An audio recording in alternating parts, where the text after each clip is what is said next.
Dans cet épisode, nous explorerons l'introspection de soi et découvrons pourquoi il est essentiel de commencer par là dans tout cheminement personnel. Apprendre à mieux se connaître, à comprendre nos pensées et nos émotions est la clé pour aligner notre vie à nos valeurs profondes et à nos besoins. L'introspection n'est pas seulement une étape, c'est la fondation sur laquelle bâtir un bien-être durable et une évolution personnelle authentique. Rejoignez-moi pour plonger au cœur de cette pratique transformative et comprendre son importance fondamentale. Bonjour et bienvenue dans Respire, Ressens, Transforme. Je suis Nadine et je vous accompagne pour prévenir la maladie, optimiser votre santé et retrouver vitalité et équilibre. Chaque épisode vous offre des outils concrets et pratiques basés sur les 5 piliers de la méthode RRT. Respiration transformatrice, mouvement libérateur, connaissance et estime de soi, harmonie de votre lieu de vie et alimentation adaptée pauvre en glucides. Abonnez-vous et commencez dès aujourd'hui à respirer, ressentir et transformer votre vie. Belle écoute! Bonjour, je suis ravie de vous retrouver pour un nouvel épisode. Avant de continuer à vous proposer des clés et des techniques pour prendre soin de vous, aujourd'hui je vais vous parler de ce qui est pour moi la base fondamentale. Avant d'explorer davantage les pratiques thérapeutiques, il est essentiel de se consacrer à l'apprentissage et à l'approfondissement de la connaissance de soi, de qui vous êtes vraiment au fond de votre cœur. Pour cela, je commence toujours par une introspection de mes pensées et de mes sentiments. En m'installant dans un endroit calme, je me pose les bonnes questions en fonction de l'aspect de ma vie sur lequel je souhaite avancer. Apprendre à mieux me connaître permet de déterminer la direction à prendre pour la suite de mon chemin de vie et surtout s'aligner progressivement avec mes valeurs et mes besoins. L'introspection est aussi une clé pour se libérer des émotions enfouies et des charges émotionnelles accumulées dans notre corps, touchant même nos différents plans énergétiques. À long terme, ces charges peuvent provoquer des maladies, des crises d'angoisse et nous bloquer dans notre évolution. Je vous propose aujourd'hui de découvrir ce qu'est l'introspection de soi, son but et pourquoi je la trouve si précieuse à pratiquer régulièrement. Alors l'introspection de soi, c'est quoi ? C'est un processus mental par lequel une personne examine ses propres pensées, émotions, motivations et comportements. C'est une forme de réflexion intérieure qui permet de mieux comprendre son fonctionnement interne et ses réactions face à différentes situations. Alors voici quelques aspects clés de l'introspection. 1. On peut mettre la réflexion sur les pensées, c'est-à-dire l'introspection implique de prendre le temps de réfléchir à ses propres pensées. Cela peut inclure la reconnaissance des pensées récurrentes, l'identification des croyances profondes et l'examen des schémas de pensée. En 2, analyse des émotions. Une partie importante de l'introspection consiste à identifier et comprendre ses émotions. Cela peut aider à reconnaître ce qui déclenche certaines émotions et à explorer pourquoi on ressent ce que l'on ressent dans différentes situations. 3. L'examen des motivations. L'introspection permet d'explorer les motivations derrière ses actions et ses décisions. Cela peut aider à comprendre ce qui nous pousse à agir d'une certaine manière et à aligner nos actions avec nos valeurs et nos objectifs personnels. 4. Compréhension des comportements. En réfléchissant à ces comportements, on peut identifier des habitudes ou des réactions automatiques. Cela permet de voir si ces comportements sont bénéfiques ou s'ils nécessitent un changement. 5. Le développement personnel. L'introspection est souvent utilisée comme outil de développement personnel. Elle permet de prendre conscience de ses forces et de ses faiblesses, d'identifier des domaines à améliorer et de travailler sur soi-même pour devenir une meilleure version de soi. 6. Mindfulness et méditation. Ces pratiques peuvent faciliter l'introspection en fournissant un espace pour la réflexion calme et concentrée. Elles aident à développer une plus grande conscience de soi et une meilleure compréhension de son propre esprit. Alors quel est le but de pratiquer l'introspection de soi ? Son but est multiple et vise principalement à favoriser une meilleure compréhension de soi, à améliorer sa santé mentale et émotionnelle et à promouvoir le développement personnel. Voici les principaux objectifs de l'introspection. Alors, je me répète peut-être un petit peu, mais c'est vraiment pour que ce soit clair. Parce que très souvent, j'ai souvent entendu des personnes me dire qu'elles n'avaient pas envie de se poser pour réfléchir à leur vie, soit parce que ça les intéressait pas de faire un tour sur leur passé, soit parce qu'elles n'avaient pas envie justement de parcourir ce chemin et de progresser, mais aussi très souvent à cause de peur, parce qu'elles avaient peur de ressasser justement le passé. Mais des fois, pour avancer sur son chemin, et moi-même ayant vécu pas mal de traumas, vraiment des situations très difficiles. Je sais à quel point c'est dur. Mais c'est que en ayant franchi ce cap que j'ai réellement réussi à tourner la page et à ne plus y penser. Donc, il y a forcément, on n'oublie pas ce genre de trauma, mais voilà, à les mettre de côté et à ne plus focaliser toute sa vie et tout ce qu'on fait par rapport à notre passé. Et à pouvoir justement m'acheminer presque grâce et avec une feuille blanche. Et je sais donc que c'est pas facile, mais c'est vraiment pour moi quelque chose qui est devenu fondamental parce que ça m'a permis de progresser énormément. Que ce soit donc justement en travaillant dans des méditations ou en faisant un travail spécifique en introspection où je ressassais effectivement le passé, mais justement pour progresser et l'éliminer et passer à autre chose, mais également par des techniques comme la respiration consciente connectée, Transformational Breath, pour justement, sans avoir ce travail à faire de recherche, de pensée, mais simplement par la respiration, en vidant son esprit, on ne cherche pas en fait à s'attarder sur son passé, mais grâce à la respiration et l'hyperventilation et tout ce qui se passe dans ce genre de pratique, de se permettre de laisser en fait son corps, son mental, son subconscient travailler tout seul sans rien faire. Et ça m'a permis de me libérer énormément. Et c'est vraiment ce que j'ai envie de vous apporter par la suite. Mais déjà dans cet épisode, j'ai vraiment envie pour les personnes qui sont réfractaires à l'introspection, qu'elles puissent comprendre à quel point c'est important en fait pour faire un travail sur soi. Alors, je reviens donc au sujet. Donc 1, la connaissance de soi accrue. En pratiquant l'introspection, on peut mieux comprendre ses pensées, ses émotions et ses comportements. Cette compréhension approfondie de soi-même permet de prendre des décisions plus éclairées et d'agir de manière plus authentique. 2, la gestion des émotions. Parce que très souvent, on s'emporte très vite. Mais lorsqu'on comprend justement comment on fonctionne, ça nous permet de réagir bien différemment. Donc l'introspection aide à identifier et à comprendre les émotions, ce qui peut améliorer la capacité à les gérer. Reconnaître les déclencheurs émotionnels permet de développer des stratégies également donc pour répondre de manière plus équilibrée et plus réfléchie à ces situations. 3. L'amélioration des relations. En comprenant mieux ses propres motivations et comportements, on peut aussi mieux comprendre les autres. Cela peut mener à des relations plus harmonieuses et authentiques, basées sur une meilleure communication et une plus grande empathie.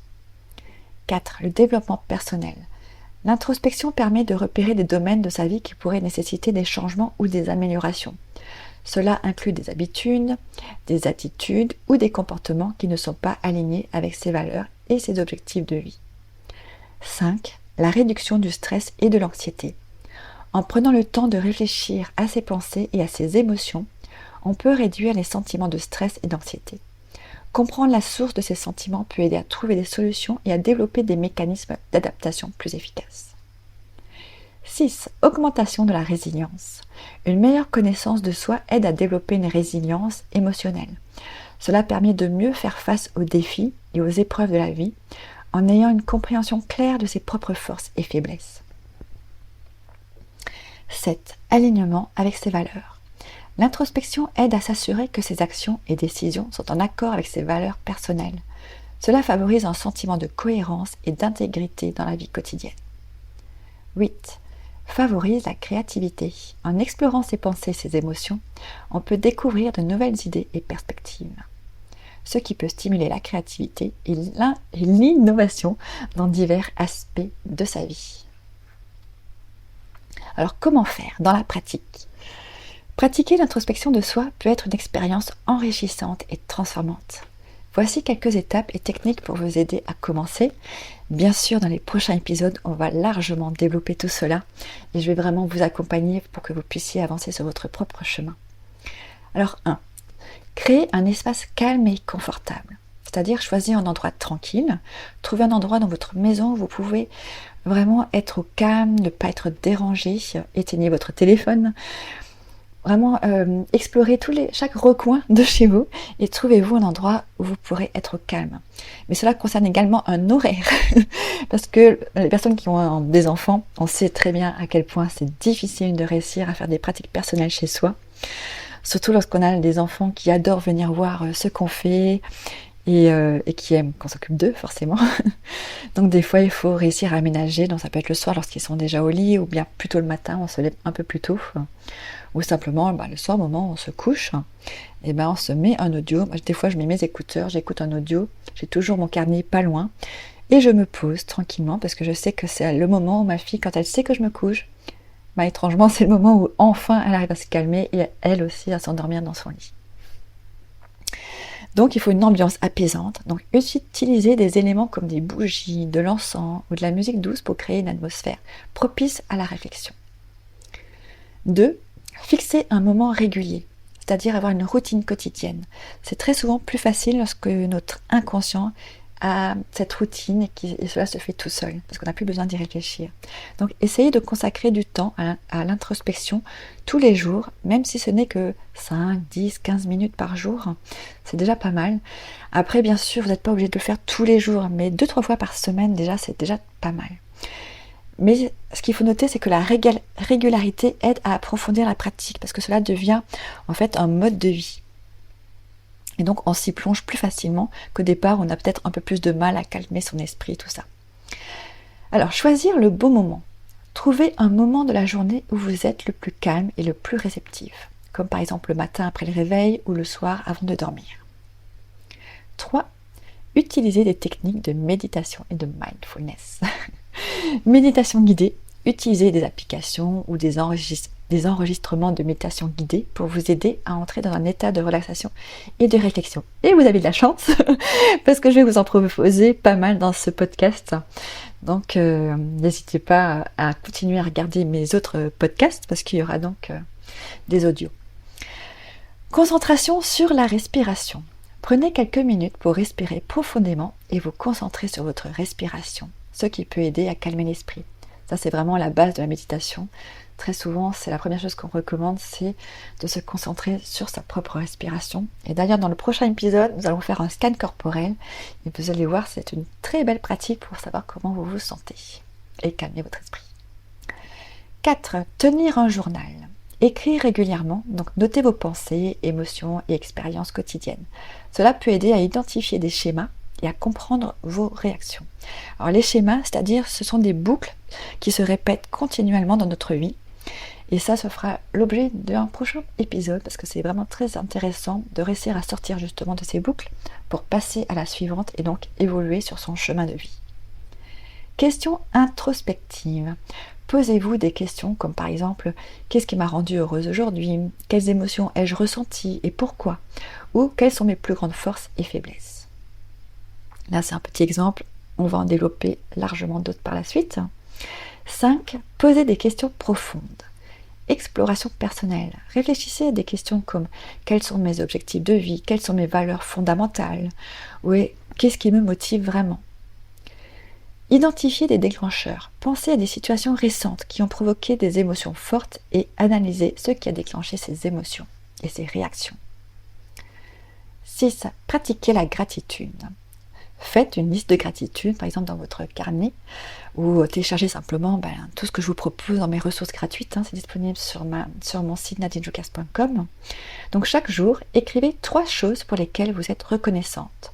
Cela peut aider à focaliser l'esprit sur des aspects positifs de votre vie. 7. Auto-évaluation régulière. C'est-à-dire faites des bilans périodiques. Faites régulièrement le point sur vos progrès, vos découvertes et vos sentiments. Cela peut se faire mensuellement ou trimestriellement. Donc n'hésitez pas à vous aider justement avec mes livres que j'ai nommés Mon bullet planner. J'en ai plusieurs qui sont disponibles. Donc n'hésitez pas à aller voir ça dans ma boutique en ligne ou sur Amazon. Ensuite, mes objectifs personnels. Définissez des objectifs pour votre développement personnel et évaluez votre progression. 8.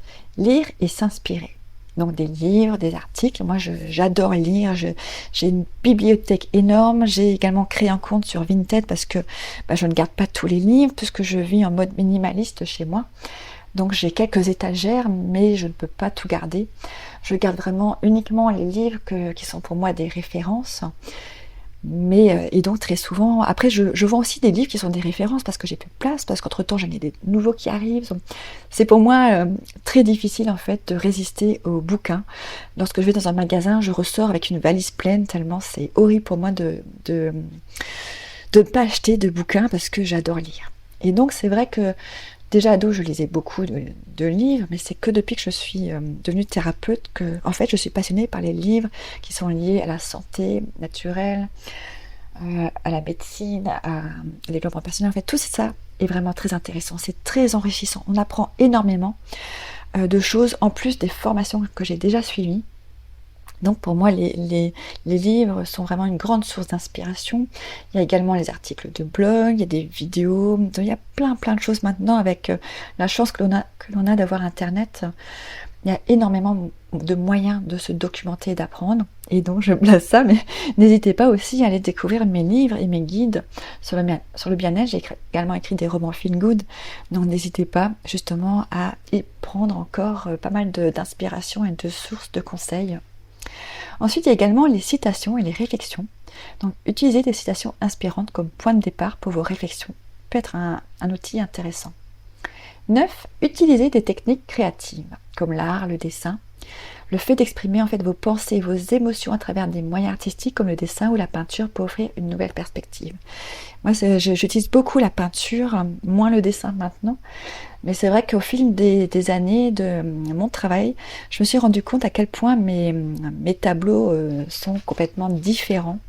Et c'est justement un très bon moyen aussi pour lâcher prise, méditer, se détendre. Ensuite, il y a également donc le mind mapping, c'est-à-dire créer des cartes mentales pour organiser vos pensées, explorer différents aspects de votre vie et de votre personnalité. Ça aussi, c'est un point sur lequel je travaille énormément depuis au moins une année.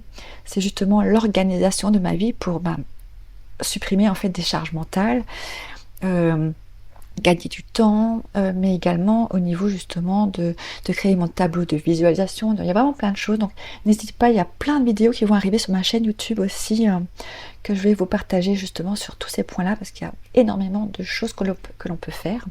Et je ne peux pas tout montrer en podcast, donc des fois c'est bien aussi d'aller sur ma chaîne YouTube, donc Nadine Jokers.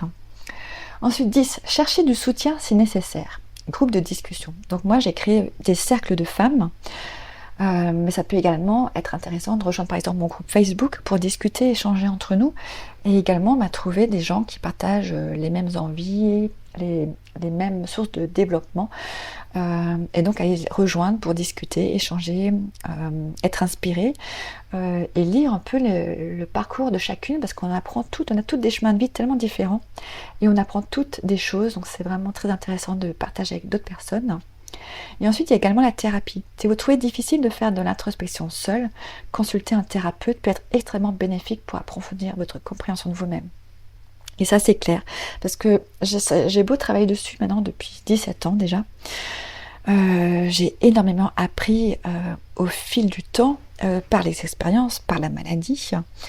Et aussi, par exemple, lorsque j'ai eu le Covid, par exemple, ça m'a déclenché des crises d'angoisse. Mais c'était pas lié au fait d'avoir le Covid, mais c'était lié à des blessures beaucoup plus profondes, comme un incident que j'ai eu après une opération chirurgicale où on a failli appeler les urgences parce que j'ai vraiment cru que j'allais mourir ce jour-là parce que j'ai fait une réaction aux médicaments. Et j'étais allergique en fait à un des composants que le médecin n'a pas fait attention au fait que j'étais allergique à ça. Et donc en fait ça remonte à plein de choses, donc on remonte à ça, puis on remonte encore à d'autres traumas que j'ai eu plus tôt. Et tout ça a engendré des crises d'angoisse au point où mon mental et aucune technique que je pouvais connaître et tester n'a pu fonctionner parce que mon mental en fait a complètement court-circuité et je n'arrivais plus du tout à rien faire tellement j'étais plus du tout maître de mon mental et il me créait des crises d'angoisse pour n'importe quoi et la seule solution était de marcher pendant 1 à 2 heures dehors tellement j'étouffais, tout m'oppressait et là j'ai vraiment dû faire appel à un thérapeute, d'abord une psychiatre, ensuite une psychothérapeute et j'étais souvent anxiolytique tellement je n'arrivais plus du tout à rien maîtriser. Donc pour dire que même si on est thérapeute, il faut pas avoir honte d'avouer que oui, on peut pas, des fois, suivant ce qu'on vit, on peut pas tout gérer. Il faut oser en fait faire appel à d'autres thérapeutes. Voilà, donc en suivant ces étapes et en intégrant ces pratiques dans ta routine, vous allez pouvoir en fait développer une meilleure compréhension de vous-même et améliorer votre bien-être général. Voilà, j'ai fini pour cette explication de ce qu'est l'introspection et à quel point c'est un outil merveilleux pour avancer sur son chemin. Si vous avez aimé cet épisode, n'hésitez pas à vous abonner si ce n'est pas encore fait, à me laisser également des étoiles et un avis parce que ça m'aide énormément à faire connaître justement ce podcast et pourquoi pas le partager, en parler autour de vous. Voilà, je vous souhaite de passer une très belle journée. Prenez soin de vous. On se retrouve bientôt pour un nouvel épisode. Bye bye.